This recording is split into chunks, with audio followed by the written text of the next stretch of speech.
Good morning. It is Monday, October 7th. Hey, it's October. Have you gotten your flu shot yet? What about your COVID shot? We're coming into those seasons where that might be a good idea to consider getting that taken care of. Other things is Caitlin Clark. We've talked about her in the past. Apparently she has won the Rookie of the Year award for the WNBA out of 67 votes. I think she got 66. And I think she's also announcing that she's going to go play now in Europe. The WNBA, they just don't know how to survive themselves and get out of their own way. They treated her horribly, and she's taking her talents elsewhere, it appears.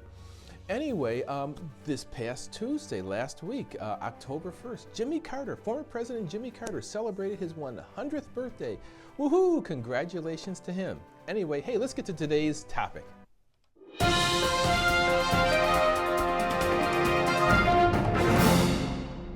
So this week's topic is going to be on the Annual Enrollment Period, or AEP.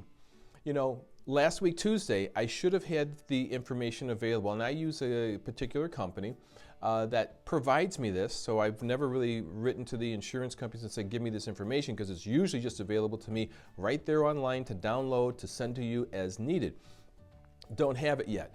As of today, I'm starting to see some of it coming a little bit online, and I hopefully will have it completely in the next day or two. Open enrollment starts Tuesday, October 15th. So hopefully we'll have everything ready to go to take care of your needs. This past week, many of you have been calling me with concerns that you have.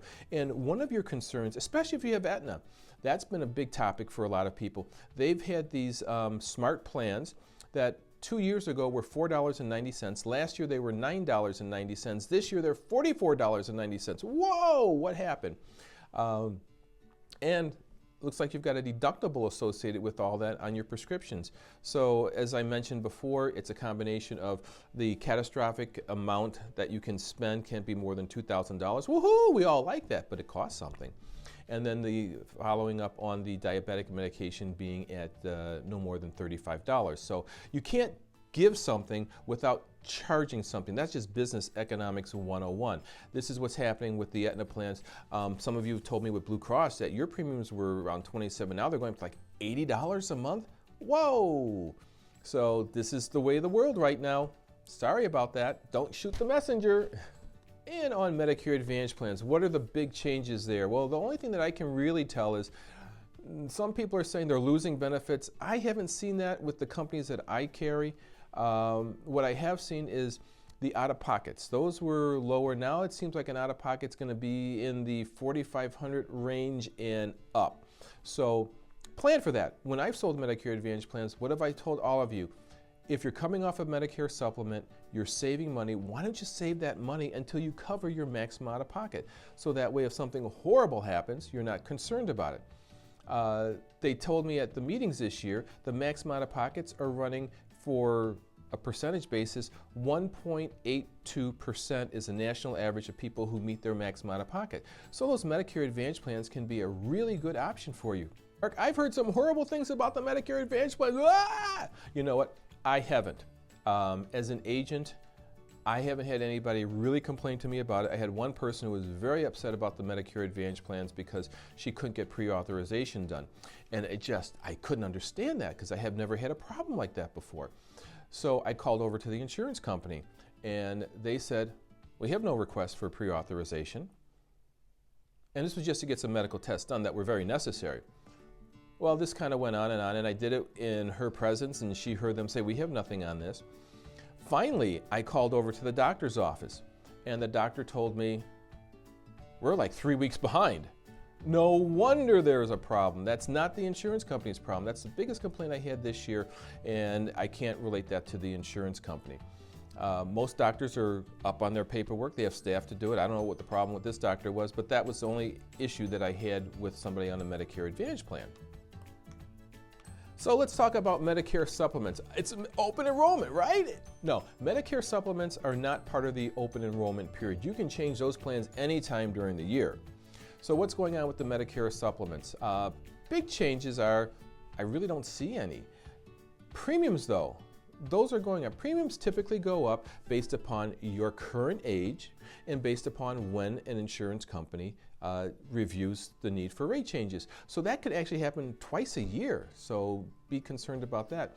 And the other thing is that I've seen some people are calling me up and saying they're getting like $40 and $50 rate increases on their Medicare Supplement plans. We knew that was coming as agents. We know what's going on.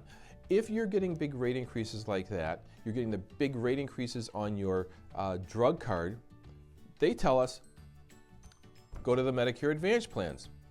Medicare Advantage plans may work for you, they may not work for you. But once again, give me a call. Let's figure out what's in your best interest. I still feel like the country is going to the Medicare Advantage plans, whether we like it or not. And the premium increases that most people are getting right now, unless they're in the $250, $300 a month range and higher, it's not really warranting enough change to a Medicare Advantage plans. But there are some very good, two in particular plans, one with Blue Cross and one with Aetna, that are very, very attractive to people who are on a Medicare supplement and want to transition to a Blue Cross or an Aetna Medicare Advantage plan. Hey, once again, to figure out if that's in your best interest, give me a call. So what's going on at the MLD agency? Well, this week we were to help somebody out on their Medicare supplement business, help somebody else on a group plan and all. But what's really going on, you've heard me complain in the past about how the service that I use, Benefit Align, they haven't been working for us. They were a great idea when they came out. It was what was recommended by the marketplace to use, but they're not working right now. So we're going back to Salesforce. We signed our contract with Salesforce, and we're trying to migrate the information over from Benefit Align to Salesforce. That, I think, ultimately will be a better situation to allow us to service you better in the future. That's what's going on at the MLD agency. Until next week.